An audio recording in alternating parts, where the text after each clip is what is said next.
All right, great. Hey, Carson. Hey, how you doing, Danny? Oh, great. Thanks for being on the show. Absolutely. Thank you for having me. It's a pleasure. Yeah.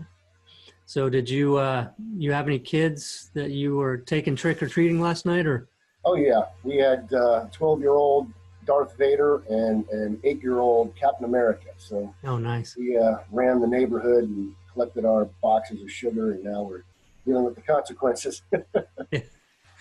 Yeah, we had a storm come through right as it was becoming evening, like a massive storm. And I was Oh, like, oh, really? no, we're not going to be able to go trick or treating. But luckily, it blew through fast enough, and it was pretty clear after that. But so I know the Yeah, we kids. actually had some warmer weather come in, so we were actually able to wear short sleeves last night. Got a little cooler Oh, here in wow. Atlanta, and last couple of nights it's been in the 40s, but last night was in the high 50s, low 60s, so it was rather comfortable. So we had a good time.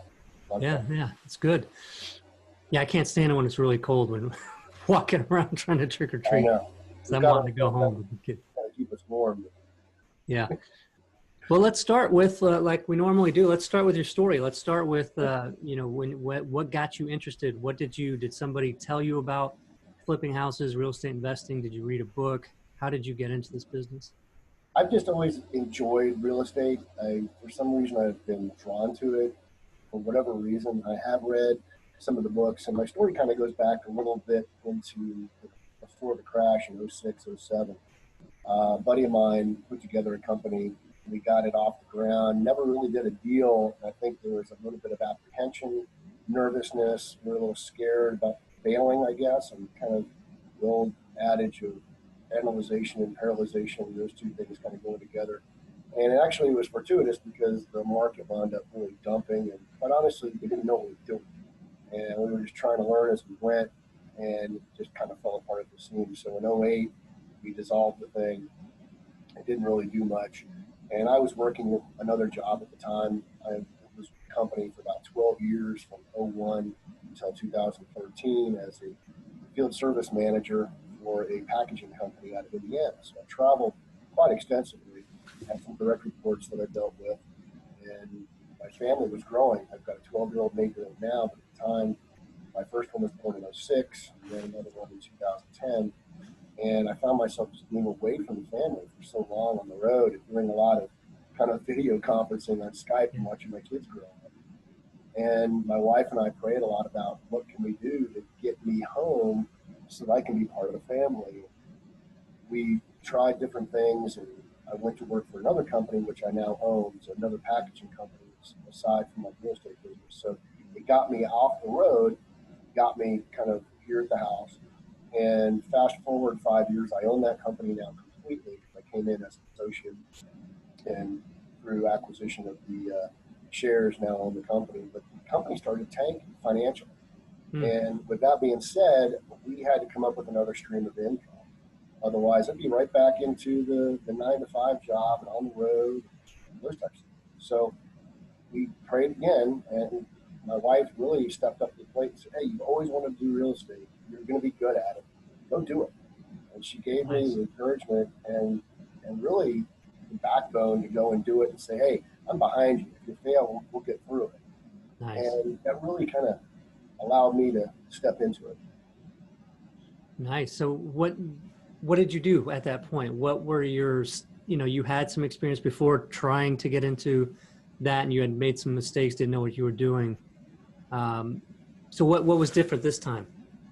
Well, this time I approached it from a perspective of what do I need to do to be successful? And I looked at it from the top down. I need a network of people that which once I have a product, I can sell it into. But more importantly, I needed to have a product.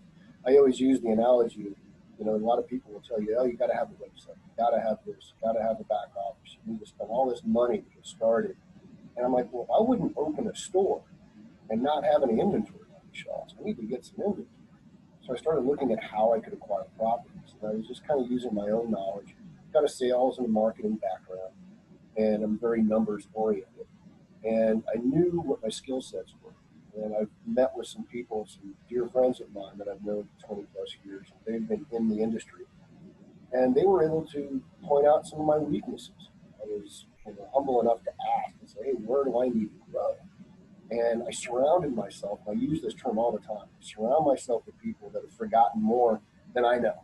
And that's really been helpful. It's really been an amazing walk that I've had in the last year. It started really January, February of 2017, and I stumbled into my first deal. My wife was talking to one of the ladies in Sunday school, and they needed to move quick. They were behind on their mortgage and all the other stuff that goes associated with problematic acquisition. And I said, this sounds like a subject to, like I've been reading about. So my first deal was actually a subject to deal. Oh, nice. And so then I got the deal, and I'm like, now what? What do I do? I've got this property. Who am I going to sell it to? So I started looking at all these real estate investment association REITs that we all hear about. And I knew that I just needed to network and build a team of investors around a network. So I started going to REITs all over the city. I live on the northeast side of the city, up in an area called Swanee, and there's REITs all over Atlanta, like any major city. And I just went to every single one of them until I could figure out which ones made sense for me, because some were retail oriented, some were more investor friendly, and just started to get into a groove and put things together. Within about a month, just in promoting my business and telling people what I had a deal. I had inventory, right? Nice. And I found somebody to buy the house. And I was like, this is cool. So now how do I take this and expand it and make it more of a business as opposed to a side hustle, if you want to use that term. And as my other business, my packaging business, started to decline, I could see that in a certain period of time, I wasn't going to have any money. And I needed to supplement something now. And so talking to some other investors through my REITs, one of which you know, Brad Woodall, he helped me because I'm looking at all these other things. Like, I know my strengths. I can close deals. I can sell deals. How do I find them? I need motivated sellers. And that got me, quite honestly, to you guys. And in July of 2017, I only did one deal, the one from Sunday school. Wow. I flipped the switch and went live with you guys. And from that point on, it's been phenomenal, just absolutely phenomenal. Because basically, what I teach other people that I work with is understand your strengths and understand your weaknesses. Hire out the weaknesses and hire out the things that you can't do that someone else can do better. And that's what you guys can. And you guys really stepped up to the plate with your suite of products from soup to nuts, all the way around. And the lead generation is great. People ask me all the time, how do you find deals? I don't. I find motivated sellers through my SEO operation, which is managed by Lead. And these deals come to me. And my quote close rate is phenomenal. And as a marketing guy, I'm trying to get 1-2%, these yellow letter programs, and I'm getting anywhere from 25 to 56% return. And that's based on the quality of leads that are coming through. And that's from the AdWords, from Lead Propeller AdWords services? Absolutely. With working with Josh closely on that? Yeah, Josh has been phenomenal. I mean, your whole team is phenomenal. They work just great. We've had our challenges trying to optimize the system, and they've done all that. And it's really been quite nice. But prior to that, getting started, I didn't have the money to get involved with it. Okay? So I had to do this organically. I had to go and knock on doors. And that's what I teach a lot of the people I work with, because it is effective if you're tenacious. I do a lot of things that other people don't do. I don't want to be a me too. So when I started, I looked at other ways to get more quality leads as opposed to low-hanging fruit. Nice. So what kinds of, you were saying you're getting better response rates, better return with the AdWords types of leads. What kind of numbers are you looking at with that? I mean, is that like you're getting maybe 10 AdWords leads and you're turning how many of those into deals? Well, when I signed on with you guys, I was asking about that specifically. One of the numbers that your team provided was, hey, for about it's an average, of course, what you've been receiving. About every 6 leads that Lead Propeller would send to me, on average, the people out there utilizing the product would generate about 1 contract out of every 6 leads, which I thought was pretty good. Yeah. And just based on those numbers, I was like, okay, this makes sense. And then talking to some other people that used it, it made sense to go forward. I've had much better success with that. And it's a combination of several things. One, staying with it. I've been with you guys now over a year, and the website's been improved, and it's kind of moving up on the screen, and now I'm starting to get organic leads. But to answer your question directly, I'm getting about 25 to 28% of contracts of the leads I get. Wow, that's really good. Okay, actually maybe a little bit better than that. If I look at the numbers, I think I've got 107 deals that have come through, actual leads that have come through lead propellant in basically 14 months. 107, these are qualified, motivated sellers. Wow. And of those 107, I've nailed down 36 contracts. Okay? Wow. So now you guys have done your part. The rest of it's on me. I've got to now take this forward. You've done your job. So now of those 36 contracts, I've got 18 closings. So I've closed 18 properties. And I've got three more that I'm going to be closing in the next 2-3 weeks. So that'll be 19, 20, 21. And they'll be done by the end of November. Wow. So look at those numbers compared to like a yellow letter campaign where you're getting maybe 30,000 letters you're sending out. You hope you get 1 to 2% return. My cost per lead is about $285. What's all said and done, which I track, and you guys provide me a lot of those metrics and those feedbacks and analytics, and that's very helpful in running my business. But you going back before I was working with you guys and how people got started, I was looking at dispossessory leads. I would go to the municipal courthouse and I would pull up dispossessories. And I would say, well, what is a dispossessory? Well, it's basically where a landlord is evicting somebody. The sheriff's got to go there, so you got to file paperwork. But no one goes and checks on this information. And there's phone numbers right there at the courthouse. You just go and find the dispossessories for a period of time. Now I've got the landlord's name, the landlord's address, their phone number, and the subject property. And I've built a strong database because I always get some information from somebody. My time is valuable. So if I'm calling a landlord, and I said, hey, I've got interest in your property over here that you've got an eviction on. Is that a problematic?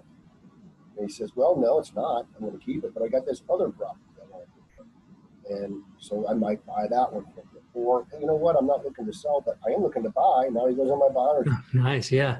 So I always got some piece of information. If I'm going to spend the time to do it, then I'm going to try and get something out of it. And the same thing goes with my network. I need to provide value to other people in my network because I have strengths and they have weaknesses.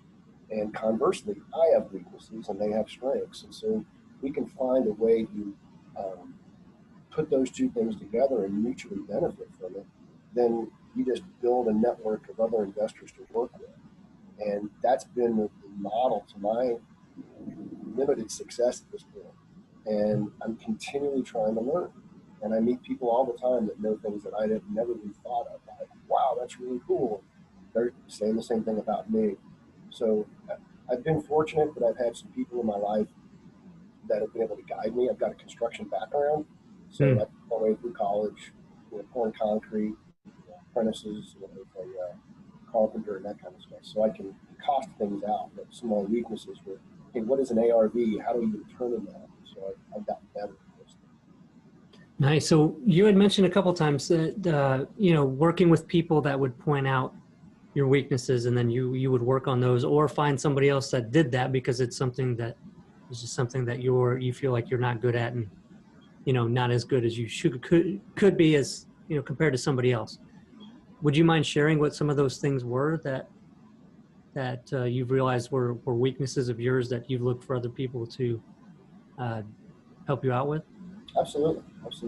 Yeah, my strengths, it's easy to talk about your strengths. We all want to talk about our positive qualities, right?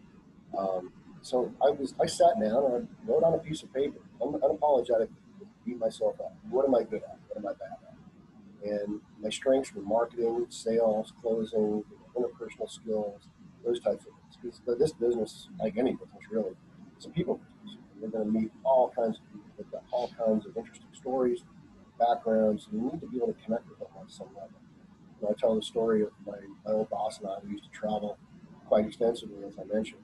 And, we would go into C-level executives' offices, and we would always challenge one another to try and find something in their room that we could mutually talk about. Hey, your daughter's in volleyball. My kid's in soccer. You're a coach. Whatever it is. You're a Marine. Whatever it is, we find some commonality. Break that ice. Yeah. Well, when I'm looking at my weaknesses on the same side, I have to write those things down too. And then I brought them to my wife.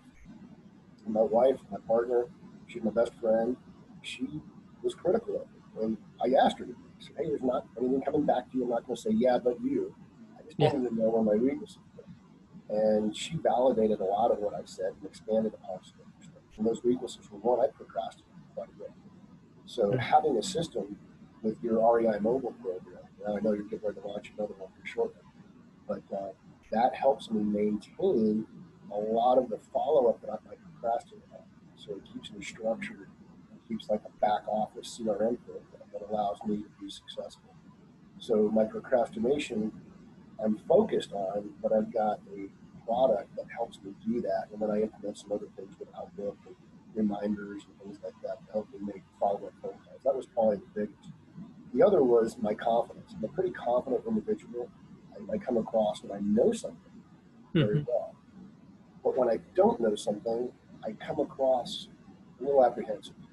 And I sat down with a real estate professional here in the area for about 2.5 hours. And we were just trying to do some synergy talk, if you will.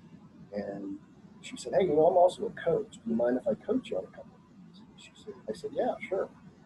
So she basically pointed out, hey, you come across very strong, very knowledgeable. I want to work with you, and we will. But when you start asking for money, because at that point I was at the point in my business where I was trying to generate additional capital, which I've done now, and I'm still seeking more.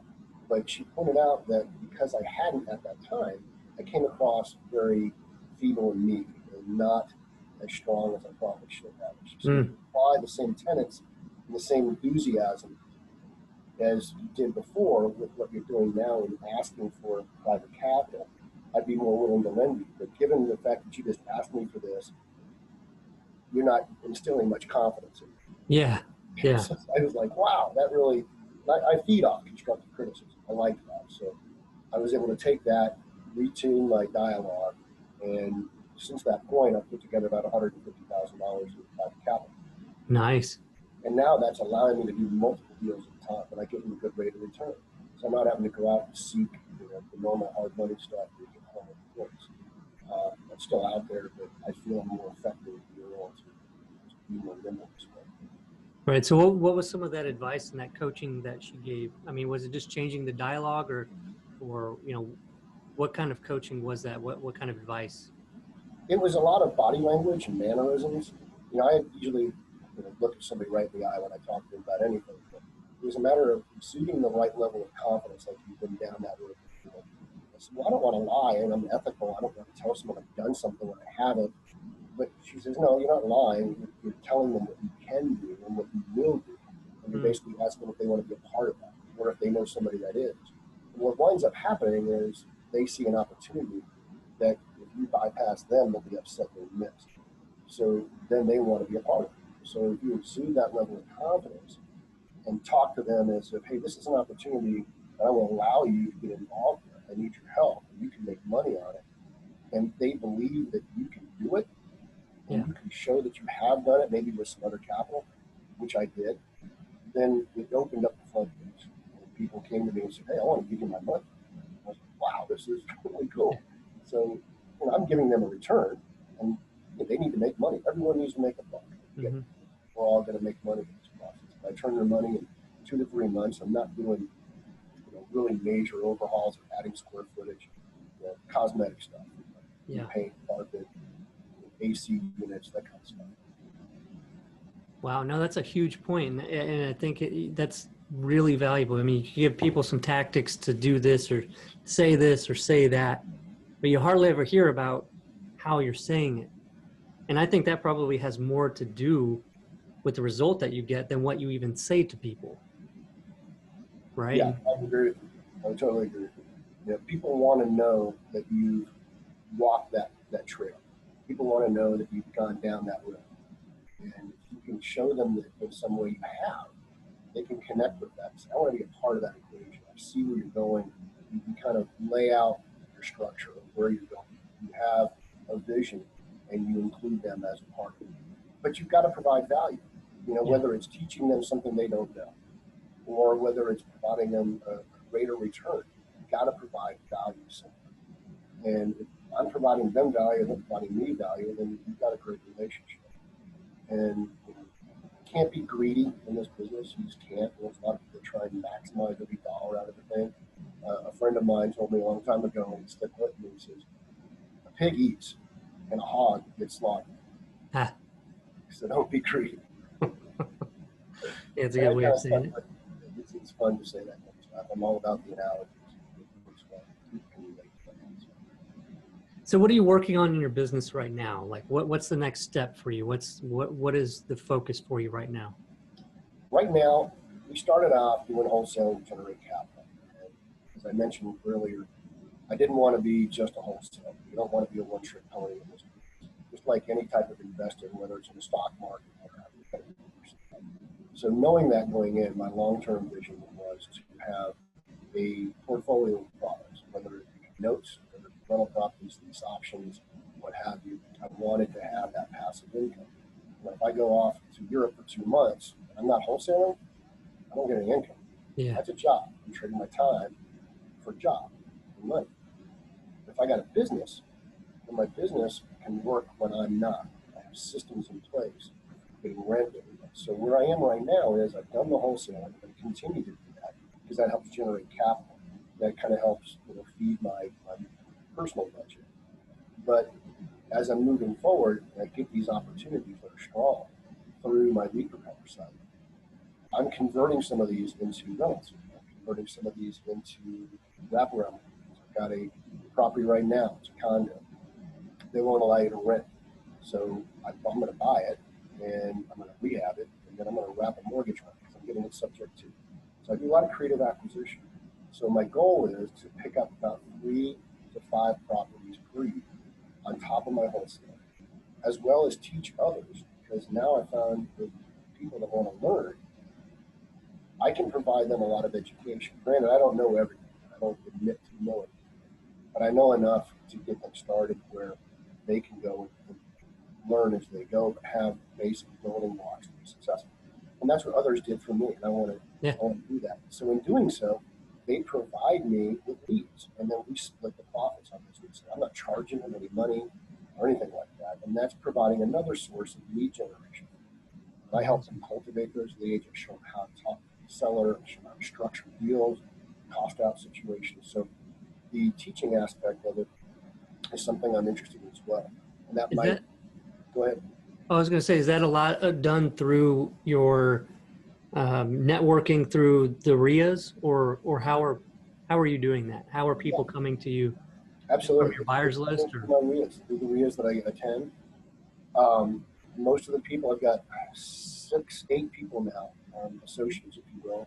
I don't like the term bird dog because a lot of these people have some real estate backgrounds, and they're just trying to round out their portfolio, if they will, of knowledge so they can do what I'm doing and what others are doing. So I've got 6 people that have signed on with me and 2 more that are signing up this week. And I've met them all through networking events. And a couple of them actually came to me as a recommendation from others that, hey, you need to go talk to Carson. Carson's doing this, and you might learn something. And then they've come on. They were part of some really, I won't mention their names, but some large national groups that you can pay $20,000, $30,000, $40,000 to be part of. They got nothing. I mean, they were trying to drink water from the fire hose. This is all this information they couldn't process. And I'm able to take some of what they're looking for and find out how they learn and teach to them in a manner which they can take into the future. Nice. So what does that look like? Is that like a weekly thing where you guys get together, or they just communicate with you, call you when they need to, email you? Individual. Everyone's got, you find this in any business, with my direct work reports I had previously, everyone's got different motivations, different skill sets. So it's basically up to them to be motivated to come to me. Now, I do a monthly training session that we all try and get together for. It's basically a 2.5-hour class. It's kind of open forum, certain topics we go over. The last one we did was valuation analysis. So we went through the whole spreadsheet. Hey, if you've got this much of a cost structure, if you're wholesaling a deal, which I'm teaching them to do, because a lot of people don't have the money to do it, you've got to have money left for the investor. They're going to be putting in the time, the money, and they need a rate of return. That rate of return is a certain business model. But if you're going to hold the property, which we all want to do, just because you're making $200 over your mortgage doesn't mean you're making money. Yes. You process that properly with, deferred maintenance, with management fees. It doesn't take much to erase that $200 a month, even Absolutely. a year's worth of it doesn't take much. No, it doesn't. So just because you're making a couple $100 spread doesn't mean you're profitable. So I teach them those types of things, the metrics, and the valuation, and all the things that go into it, from creative acquisition to creative selling, and then also different exit strategies. I try and go into each deal with 2 or 3 offers. I'll make 2 or 3 different offers on the same property at the same time to give the seller a choice.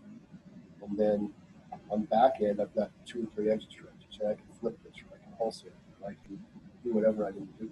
Because your circumstances change, and they change all the time. I was planning on flipping a house up here in Gainesville, and another deal, we found out had a HUD loan on it, and it's a $36,000 HUD loan that came up in a title search and threw the deal out of the equation. I was going to sell that one. Well, that deal fell apart. So now I've got to wholesale the one I was going to flip. So just things change. You've got to know which way you can go with all your properties. You've got exit strategies. And that's what I try to teach. So that's where I'm going with my business in terms of I'm going to continue to wholesale. I'm going to pick up properties to create my own portfolio, starting now to look at multi-door, multifamily, if you will. I'm looking at a 10-unit apartment complex. Small, but it's cap rate kind of driven versus comp driven. So going back to one of my weaknesses, what is a cap rate? I'm trying to learn that. Yeah. Got other people helping me out. Yeah, very cool. So what you had mentioned doing that wrap on that property. For the people out there that don't know what that is, would you be willing to explain that a little bit further? Sure. So a wrap is no different than owner financing, but on top of an existing mortgage. So for instance, a lot of the deals that I've done closed 18 of them. Got, like I said, 3 more coming up. One of them is a subject to. Most of these are via subject to. And what that really means is you're buying the house or the property subject to the existing mortgage. Much like the older mortgages back in the day that were assumable. Most mortgages today are not assumable. So one of the things I've done is I found an attorney that's incredible, and she has the ability to work these types of creative deals. I use the analogy, most people have a square peg and looking for square holes. They do that all day long. If you've got multiple pegs, square peg, round peg, triangular peg, and so on, now you've got different options. And this attorney, she thinks the same way. So she's all about working these creative acquisitions. So the wrap comes into play when you buy the house. You're still buying it on the same metrics as you would a normal property, but you don't have to come up with the mortgage because the mortgage is already in play. So really all you got to do is come up with the gap between what they're asking and what they owe. And in a lot of cases, they're willing to give up the house because they're behind on mortgage payments. So for instance, this condo I'm looking at, the numbers on this specific, she owes $96,000 on the mortgage. She's 2 months behind plus the November payment, which would be basically $3. So it's a $2,500 catch up and keep current. So I got to bring $2,500 to the table to pay her November mortgage and catch her up. Okay, and then pay her anything above that what her asking. She was asking 110. She's got to move by a certain date, and I offered her 103.8. So really, if you take the 103.8, subtract out the 96, I'm really about $7,800 is what I'm buying the house for. I got to come up with $7,800 cash. So I'll buy the house for $7,800, keep the mortgage in place, carry the mortgage forward as I rehab it, which is $830. And then it's worth probably about $145 to $150. It's a condo. I don't have to deal with the outside of the house. I'm only dealing with the inside. And it's pretty well maintained. So my rehab's only going to be about $7,000 or $8,000. Oh wow! So I've got $8,000 in it plus carrying costs and $8,000. I'm maybe $16,000-$17,000. I'm in and out in a month. Sell it for $145. I can be done with it, or I can wrap it. Meaning, since I can't rent it at the HOA won't allow me to, I then do an owner financing, create my own mortgage. So I get a 10 or a 15% down payment, just like somebody else would be buying a house, but maybe they're not credit worthy enough to go through the traditional systems. So what I do is I say I offer you owner financing of X percent. So now I get a down payment which covers all of my upfront costs, maybe Nice. even profit. And then beyond that, I've created a profit center. I don't own the house if they close with me, but I've got a note. So they pay me, let's say it's $1,200 a month. I've got an $832 a month carry. I'm banking 300 and change each month. And all I'm doing is taking their check, keeping my difference, and mailing the difference to the existing bank. And on top of that, I'm 12 years into the mortgage now. So my amortization schedule is already done. So more money's going to principal. Yeah. If they stay in that house for 30 years or whatever it is, at some point that house is free and clear. I just keep getting the note. And if I ever get in a financial situation I need cash, I can sell the note. Nice. So what, is there anything to watch out for as far as like the underlying loan that you took subject to being wrapped? Is there an issue with that sometimes with verbiage in the loan that you took subject to where it can't be wrapped? Or is there anything to watch out for that? Where they might call the loan due if they find out?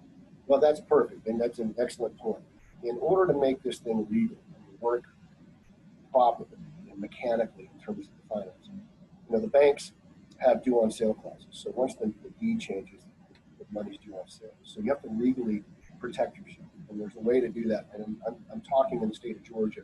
I'm sure it's applicable elsewhere, but in the state of Georgia, what you do is you put the house into a trust, a land trust. And my attorney takes care of all that. That's another reason I have a great attorney. I don't know that stuff. Let her handle it. She structures it properly so that the house goes into a land trust. And when it does so, it looks no different than if the seller moved to New York and she's got a management company managing the property. They continue to get their checks. I own deed and title, but the mortgage stays in her name. So there's no due on sale clause because the land trust prohibits them from suing. And it's a protection not only for me as the investor, but when I communicate this, because it's a little bit of a foreign concept to most people. I think it's kind of, hey, you're pulling up in a white van, you're closing the deal in the cul-de-sac. Seems kind of sketchy because not many people do it. Right. I tell them, hey, it's also a protection for you, the seller. Because let's say I get hit by a truck. Let's say I go bankrupt or something like that happens. I can't pay that mortgage. You don't have to go through a foreclosure as the seller. But the mortgage, keep in mind, is still in their name. All they do is go back to the attorney, the trustee, whatever that is, a trust. Say, hey, the investor backed out or he's not paying, he's not holding up his end of the bargain on the contract, and they flip the trustee name back to the seller. So now the seller owns the property, which they didn't want in the first place, but they've already received their money up front. The house more than likely is rehab. They can turn right around and sell it. So yes, they're back in their same position, but they haven't lost the asset.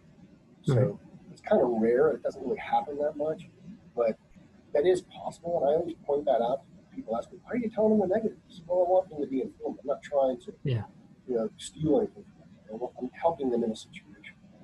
Right. And by all means, for anybody listening out there too, I mean, this kind of thing, there's a lot of ins and outs, and, this isn't legal advice, and it's, definitely if you want to go down this, find a local real estate attorney and, find out how to make this work for you based on their advice, not on what's mentioned here, Yeah, very good. Because there's things that need to be figured out and covered. And during these episodes, we can't get into every detail that might come up or happen. You got to have contingencies and figure all that out. So everything's above board, which I'm sure Carson and your attorney have worked through for you in your situation. Yeah, and when I explain this to other people, I say, hey, these are the basic blocking and tackling mechanisms of how it's done. If you need to know all the routes, using a football analogy, you got to have an attorney because they will structure this thing legally within the state laws of where you're at. And I strongly recommend that they find one that does this pretty good. So excellent point, Danny. You've got to have good legal representation so they can structure this thing in a legal manner. And how did you find a good attorney? How did you find that person that you worked with? Great story. The lady I work with now, she's done probably 14 of my 18 closings.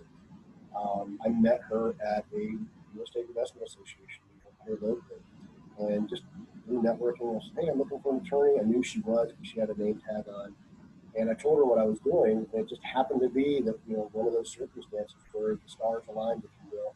I don't look at it that way really, but the Lord put me in that position for a reason, in my opinion. And it hit, and she and I clicked well, and she's energetic, she's professional, and what I also like is she's got an interesting business model where, much like a real estate agent is part of a brokerage, she's part of a larger law firm, so she can utilize common resources. She's got a small office. She can close all around the city. So I can do closings in Kennesaw. I can do closings over in Marietta or Stone Mountain or downtown, wherever it is, because they have these large offices, about 25 offices, which are much bigger than her alone, but she's part of that group. Yeah. So it's really kind of a shared network within the attorney world. But I met her at a real estate investment meeting here about a year ago or so. Oh, cool. I was purposely seeking out an attorney that day. Yeah. Nice. So what, you read any good books lately that you would want to recommend? You know what? I'm not a voracious reader. I read a lot of articles that are posted on different websites and stuff. I've got a book on my bedstand over there. I think it's an older book that was handed down to me. It's kind of the basic tenets of real estate investing. And on the top of my head, I can't remember the name. Okay. The books I've read are more the Stephen Covey kind of stuff, how to get your life together, not so much the real estate investing, how to. Well, that's fine too. I mean, I tend to read more of those myself as well, because it's a lot about improving ourselves, learning what you need for what you're doing, but then also improving yourself and becoming the person that you need to be able to accomplish what you want to accomplish. Yeah, I muscled through Atlas Shrugged a while back. That was the bigger book I read about 6 months ago or so, and it's a phenomenal piece of literature. Yeah, that's a great book. It is a great book. That really puts a lot of things in perspective. But most of my time is spent just I do a lot of marketing. I'm a sales and marketing guy, so read a lot of articles that other people post, or I seek out different podcasts and those types of things to increase my knowledge base, because there's always a different way to skin a cat. People are doing some really interesting things out there that, like, what? How are you doing that? And so I call them. Because you got their name. I'm California. I say, hey, let's talk. And we exchange data, exchange information, and create different stuff going on. It's a lot of fun. Well, with that said, I think that's a perfect transition into, if people listening out there, and I'm sure there's going to be a lot of people out there listening that want to get a hold of you, Carson, how can they reach you? How can they get a hold of you? You can go to my website, which is www.capcityeg.com. That's my investor site. More than likely investors are looking at that. That's short for my company name, which is Capital City Equity Group. Or you can reach out to me directly via email at carson@capcityeg.com. That's CAPCITYEG.com. And feel free to reach out to me. I'm pretty flexible with my time. I do this 100% now. It's my full-time job. So I'd love to connect with anybody out there. And I would, while I've got you on here, Danny, your team, once again, is phenomenal. I love the suite of products you have. I've been doing some reviews of the product on some of the bigger pocket sites and some other things like that. People were comparing you to the competition. And I was saying, the competition, well, in real estate, you got to do about 8 or 10 different things. When Lead Propeller does all 8 or 10 of those things. Oh, wow.